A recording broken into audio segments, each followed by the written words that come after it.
kembali dengan saya Pipit Jelani, calon guru penggerak Angkatan 9 dari SMP Negeri 14 Dumai. Kali ini saya bersama dengan Pak Muhammad Arun SPDI. Beliau adalah guru mata pelajaran agama Islam di SMP Negeri 14 Dumai. Assalamualaikum Pak Arun. Waalaikumsalam Bu. Bagaimana kabarnya hari ini Pak? Alhamdulillah sehat dan baik. Hari ini kita akan melakukan percakapan pra-observasi ya Pak Arun. Iya Bu.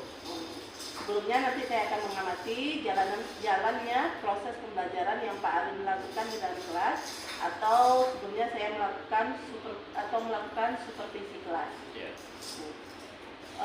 Adapun tujuan yang dilakukan supervisi adalah untuk mengetahui mengevaluasi jalannya proses pembelajaran yang Pak Arun laksanakan di kelas, dan kenapa hari ini kita melakukan pra-observasi, yaitu sebagai persiapan awal sebelum nanti Pak Arun melakukan kegiatan pembelajaran agar lebih siap dan percaya diri dan memberikan pembelajaran yang terbaik bagi murid-murid Pak Arun. Begitu ya Pak Arun? Betul Bu. Ini Pak Arun, ada beberapa pertanyaan yang ingin saya sampaikan kepada Pak Arun. Ya, silakan Bu. Oke, yang pertama berkaitan dengan tujuan pembelajaran. Kira-kira tujuan pembelajaran yang ingin Pak Harun capai nanti dalam proses pembelajaran yang Pak Harun akan laksanakan di kelas, apa itu Pak Harun? Berdasarkan rancangan pembelajaran yang saya lakukan, itu ada dua tujuan tuh. Ada dua tujuan pembelajaran yang ingin saya capai. Yang pertama, siswa mampu, karena bab 6 itu menjelaskan meraih kesuksesan ya dengan optimis, ikhtiar dan tawakal. Jadi tujuannya siswa mampu menjelaskan pengertian mengenai optimis, ikhtiar dan tawakal itu sendiri sebagai apa? Sebagai implementasi ya pemahaman terhadap Al-Qur'an itu sendiri. Nah, yang keduanya tujuannya yaitu siswa terbiasa membaca Al-Qur'an ya. Karena dia beragama Islam, Muslim, dia biasa membaca Al-Quran dengan meyakini bab 6 tadi meraih kesuksesan dengan optimis, ikhtiar dan tawakal tadi, dan itu merupakan perintah agama. Itu tujuan yang saya laksanakan dalam pembelajaran. Baik Pak Arun, jadi di sini ada dua tujuan pembelajaran yang akan Pak Arun capai ya. Kemudian Pak Arun, pertanyaan yang kedua, pengembangan yang ingin Bapak Arun capai bagaimana? Area menggunakan dua area kalau saya itu Bu. Area yang pertama itu ada pengetahuan, kemudian area yang kedua itu area keterampilan. Ya, area pengetahuan ini menyangkut masalah yang pertama, siswa mampu menjelaskan pengertian optimis, ikhtiar dan tawakal itu sendiri, karena itu merupakan perintah agama. Kemudian area yang kedua itu area keterampilan. Mengapa demikian? Karena siswa itu harus dibiasakan dengan membaca Al-Quran, membaca Al-Quran dalam kehidupannya sehari-hari sebagai implementasi kurikulum merdeka gitu. Artinya ada dua area pengembangan yang ingin Bapak capai, yaitu aspek pengetahuan dan keterampilan ya. Oke, kemudian Pak, ini pertanyaan ketiga, bagaimana rancangan pembelajaran yang ingin Bapak rancang di kelas saat proses pembelajaran nanti? Mungkin dari strategi pembelajaran, dari model pembelajaran, atau metode pembelajaran. Kalau dari strategi pembelajaran Bu ya, untuk strategi pembelajaran itu saya berusaha menerapkan pembelajaran yang bersifat berdiferensiasi berdasarkan kesiapan murid dalam belajar. Kemudian saya juga melakukan pembagian kelompok ya, dalam metode pembagian kelompok sesuai dengan kemampuan siswa. Jadi dikelompokkan sesuai dengan kemampuan siswa dan keaktifannya. Bagaimana keaktifannya, bagaimana kemampuannya nanti dikelompokkan. Kemudian untuk model pembelajaran, saya menggunakan model pembelajaran Discover Learning. Untuk metodenya menggunakan ya biasa diskusi kelompok kalau saya dalam pembelajaran. Oke. Jadi untuk strategi pembelajaran yang Pak Arin lakukan menggunakan pembelajaran berdiferensiasi Ya, berdasarkan kesiapan pelajar murid. Ya. Jadi Pak Arin dari awal pembelajaran sudah memantau mengamati murid ya. Mengamati. Murid. Kemudian Pak Arun menggunakan model discovery learning. Ya. Untuk metodenya menggunakan diskusi kelompok ya. Diskusi kelompok. Oke. Kemudian Pak Arun ini pertanyaan yang keempat. Kemudian bagaimana dengan media pembelajaran yang akan Pak Arun gunakan di kelas nantinya? Baik Bu, kalau media pembelajaran, saya menggunakan media seperti laptop, kemudian HP ya, HP udah pasti, kemudian proyektor itu kita gunakan juga, kemudian tidak lupa jaringan internetnya Bu. Kemudian selain itu juga saya menggunakan PTT ya, PTT pembelajaran terkait materi-materi apa yang kita uraikan, dibuatkan PTT supaya murid lebih paham. Baik. Baik. Kira-kira kapan nih Pak Arun akan melakukan kegiatan pembelajaran tersebut? Hari apa? Di kelas berapa dan jam keberapa Pak Arun? Baik Bu, saya melakukan pembelajaran ini tepat di hari Kamis. Di hari Kamis di kelas 91 jam ketiga dan keempat itu saya masuk. Baik Pak Arun, jadi nanti di hari Kamis di kelas 91 di jam pembelajaran 3 dan 4 saya akan datang nih di kelas Pak Arun untuk melakukan supervisi kelas, proses pembelajaran Pak Arun. Saya akan melihat dan mencatat hal-hal apa aja yang akan Bapak lakukan di dalam kelas saat proses pembelajaran nanti. Dan nanti setelah melakukan kegiatan observasi di dalam kelas Pak, kita akan melakukan percakapan terakhir ya Pak, yaitu percakapan pasca observasi yang nantinya saya yang akan didampingi dengan Bapak pengajar praktik saya. Baik Pak Arun, sebelum kita akhiri sesi percakapan kita ini, kira-kira apa yang Bapak dapatkan dari percakapan kita hari ini Pak Arun? Dari percakapan kita hari ini, saya bisa mendapatkan suatu gambaran bagaimana nantinya kegiatan pembelajaran yang akan saya lakukan ya, di dalam kelas, dan media apa yang akan saya gunakan nantinya Bu ya. Saya sudah mulai mempersiapkan sedemikian mungkin agar nanti hasil dari pembelajaran itu lebih efektif dan efisien. Terima kasih atas waktunya Pak Arun dan bersedia berbincang dengan saya di percakapan pra-observasi. Sampai bertemu di hari Kamis depan di kegiatan observasi ya Pak Arun. Iya Bu.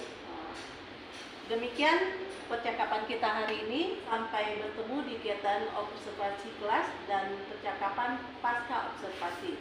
Wassalamualaikum warahmatullahi wabarakatuh. Assalamualaikum warahmatullahi wabarakatuh. Waalaikumsalam warahmatullahi wabarakatuh. Selamat pagi anak sekalian. Pagi Pak. Semua dalam keadaan sehat? Sehat Pak. Baiklah anak sekalian, sebelum kita memulai pelajaran ya pada pagi hari ini, terlebih dahulu maka kita berdoa semoga pembelajaran kita berjalan dengan baik dan lancar. Kepada ketua kelas, silakan menyiapkan siswanya. Ya, Bran. Sebelum belajar, mari kita membaca doa. Berdoa mulai. Berdoa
Tadi pergi sekolah udah sarapan belum?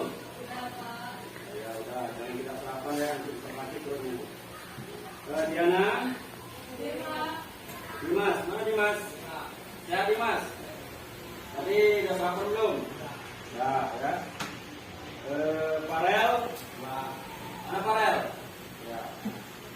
Geri? Ya Geri? Ya, ya. Baiklah anak sekalian,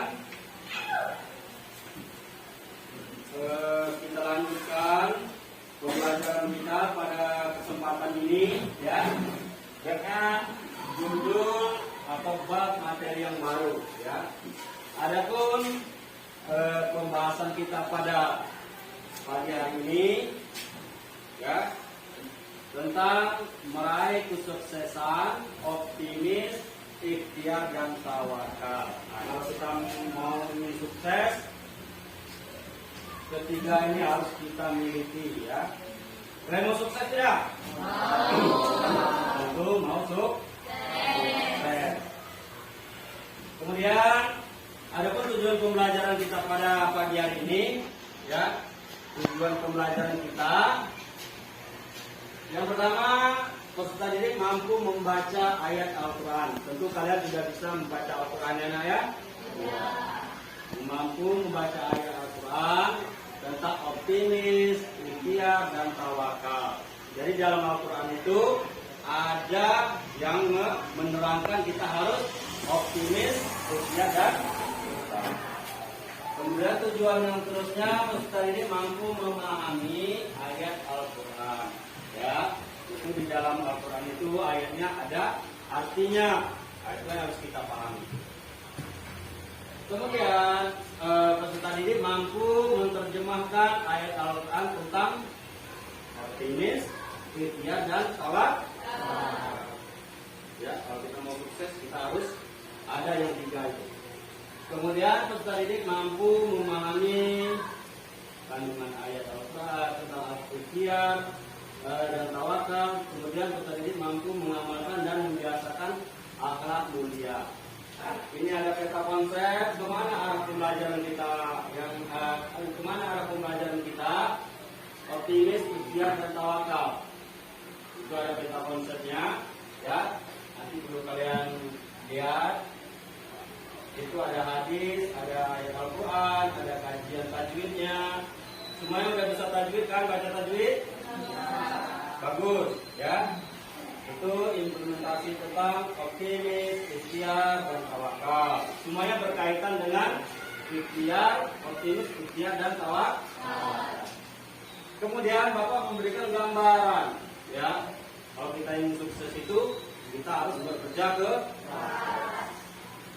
kalau tengok itu orang sedang mendaki. Kira-kira mendaki itu susah atau tidak? Susah. Kita naik anak tangga itu ya dari satu tangga ke dua tangga atau dari satu tangga ke 5 tangga. Satu ke dua. Betul. 1, 2, 3, 4. Membacakan ayat surah Az-Zumar itu. Coba siapa kira-kira yang bisa ya? Coba Radifa. Coba nak baca nak. Ayat Quran surah Az-Zumar ayat 39 sampai 53. Bismillah dulu.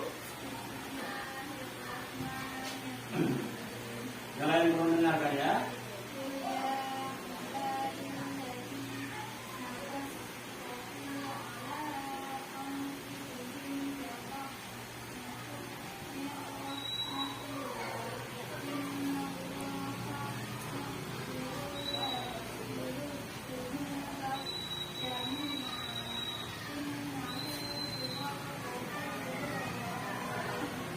Innahu huwal ghafurur rahim. La taqnatu. Artinya la taqnatu, jangan kamu berputus asa. Coba kamu lihat tuh, jangan kamu berputus asa. Berputus asa dari apa? Dari rahmat Allah. Ya. Ini surah Az-Zumar. Dan Anda udah paham ya hukum baca di tajwid ya? Ya. Pak ingin bertanya. Pertanyaan Bapak, ini orang yang optimis. Apa? Bukan satu ya ciri orang yang optimis. Memiliki harapan yang baik pada saat sebelum melakukan suatu pekerjaan. Memiliki harapan yang baik. Ya, jangan buat seperti ini. Ya, tak berhasil. Nanti takutnya tidak berhasil. Betul. Kasih tepuk tangan untuk kawan kamu. Berkalimat. Coba kamu sebutkan satu contoh daripada sifat daripada ikhtiar. Ya, ikhtiar.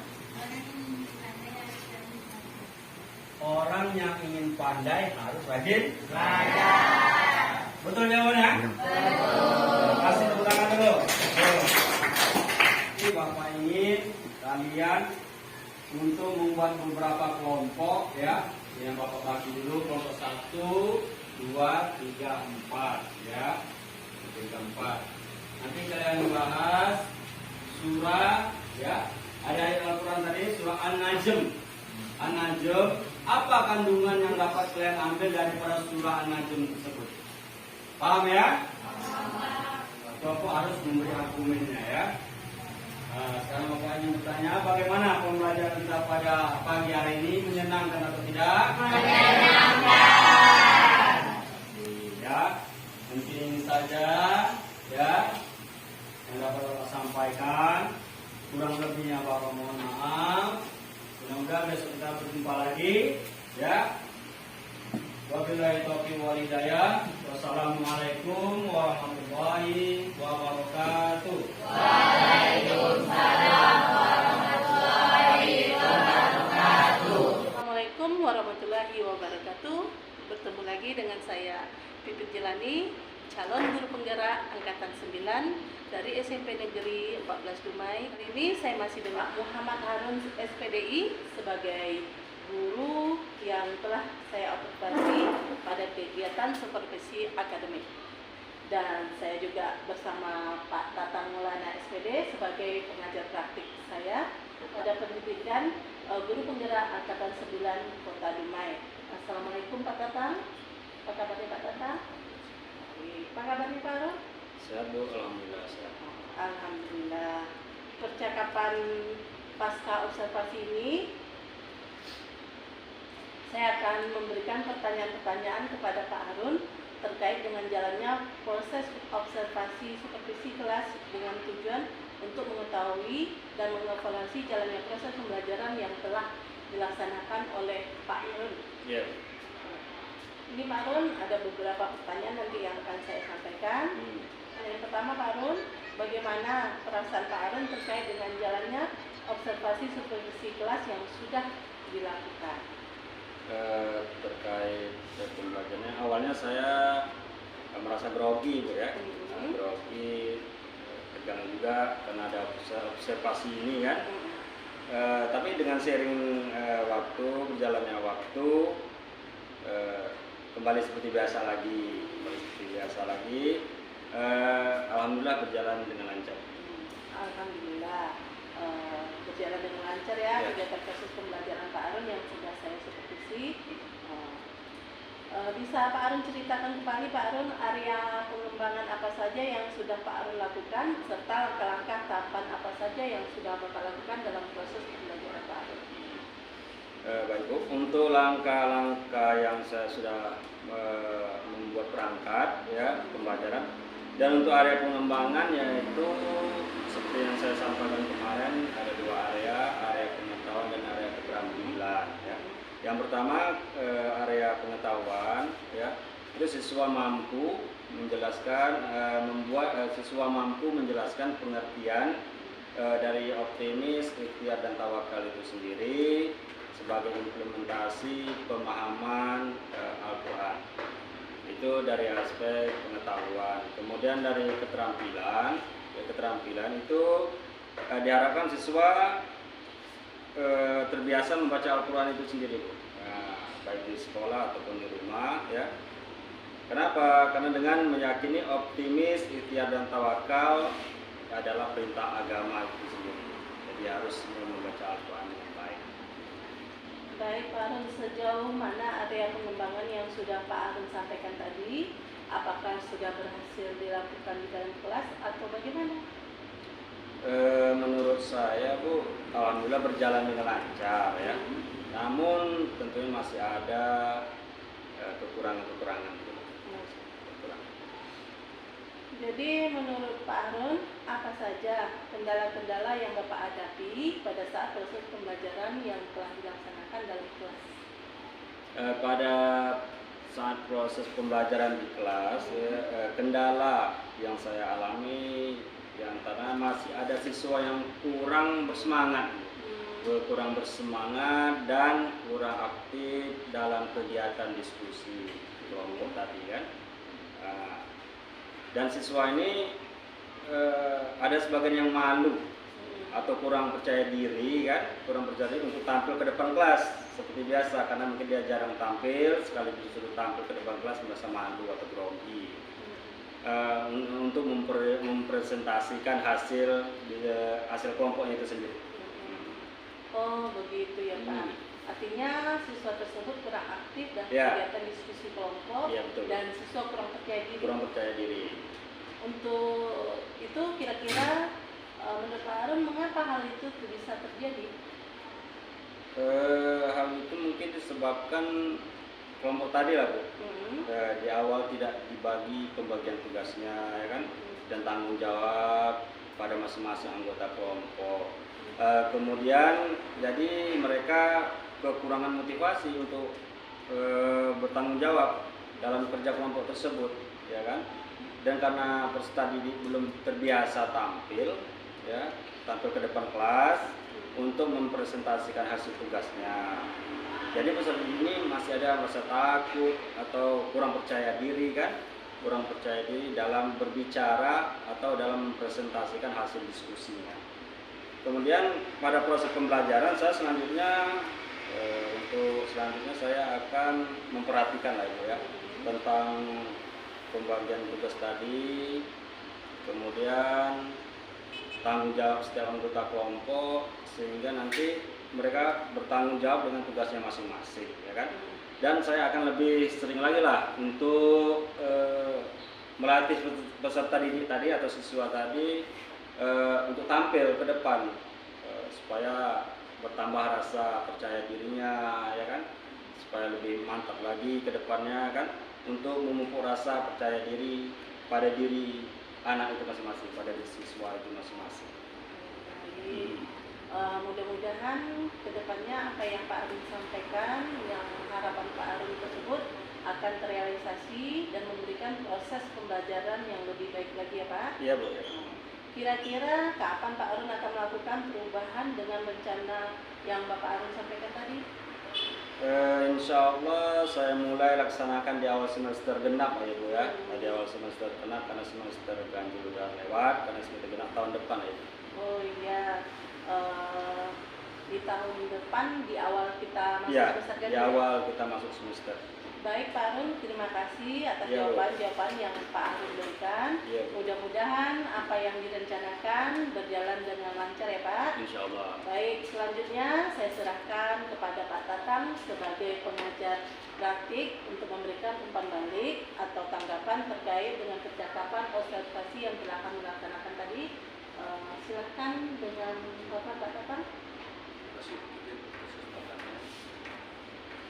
Setelah saya mengamati, menelaah hasil dialog observasi antara Bu Titik sebagai CGP dan Pak Arun sebagai guru yang praktek dalam kelas, sudah mulai banyak hal yang dilakukan oleh Pak Arun untuk meningkatkan keaktifan dan proses pembelajaran yang lebih optimal, untuk bagaimana siswa itu lebih aktif, lebih memahami apa yang disampaikan dan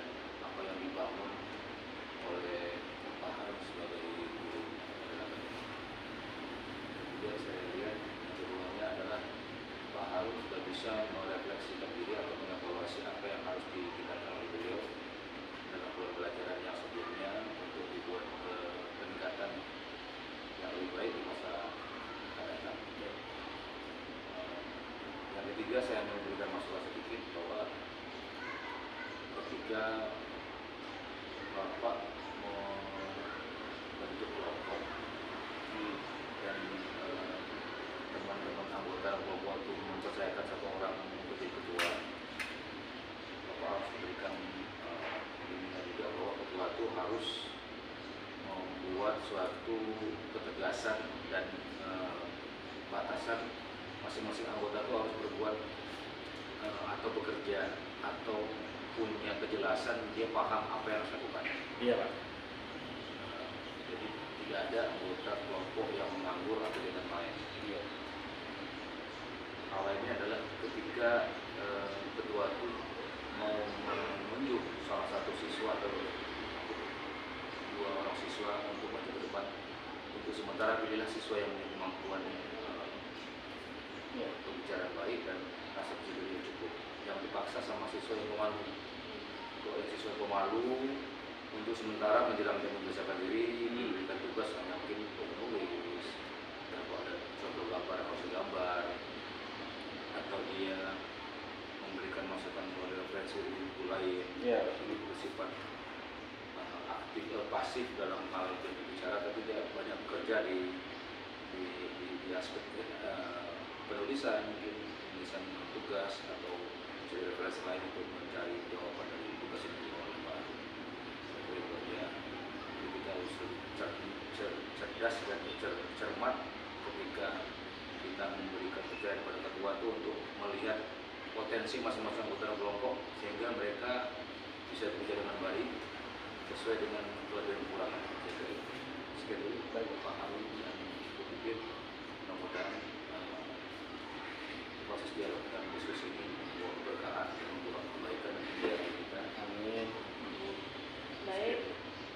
Baik, terima kasih Pak Tatang atas tanggapan yang telah diberikan berkaitan dengan percakapan pasca observasi kami hari ini. Akhir rangkaian kegiatan supervisi akademik sudah selesai.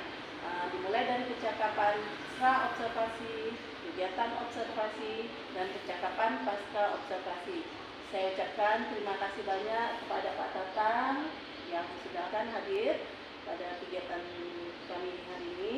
Kemudian terima kasih untuk Pak Arun sebagai guru yang sudah supervisi. Semoga nanti kita semuanya dapat lagi meningkatkan proses pembelajaran kita.